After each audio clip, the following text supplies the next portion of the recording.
धन्यवाद देतो, त्यांना मी शुभेच्छा देतो। माझे मित्र जे घोषणा देत आहेत आणि हे घोषणा देत असताना त्यांनी उद्धव साहेबांचा फोटो लावलाय आणि किस्सा खुर्शी का म्हटलंय।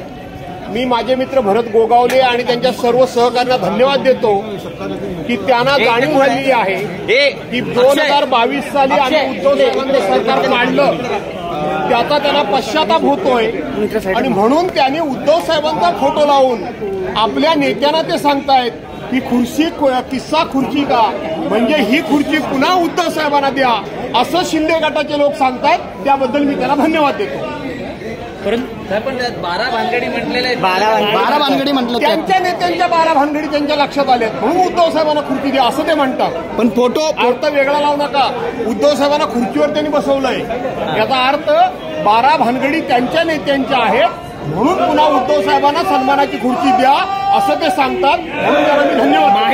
महायुतीचे आमदार नाही आहेत, भाजप किंवा राष्ट्रवादीचा एकही आमदार त्यांच्याबरोबर आंदोलन करत। मी एवढंच सांगितलं ना की शिंदे गटाचे आमदार आहेत, त्यांना पश्चाताप झालाय, उद्धव साहेबांना सोडून गेल्याबद्दल त्यांना पश्चाताप झालाय, त्याचं ते प्रायश्चित्त करतात पायऱ्यांवर। लक्षात घ्या तुम्ही, ते उद्धव साहेबांच्या विरोधात बोलत नाहीये आणि म्हणून त्यांच्या समोर सांगण्याचं धाडस मी करतोय। धन्यवाद।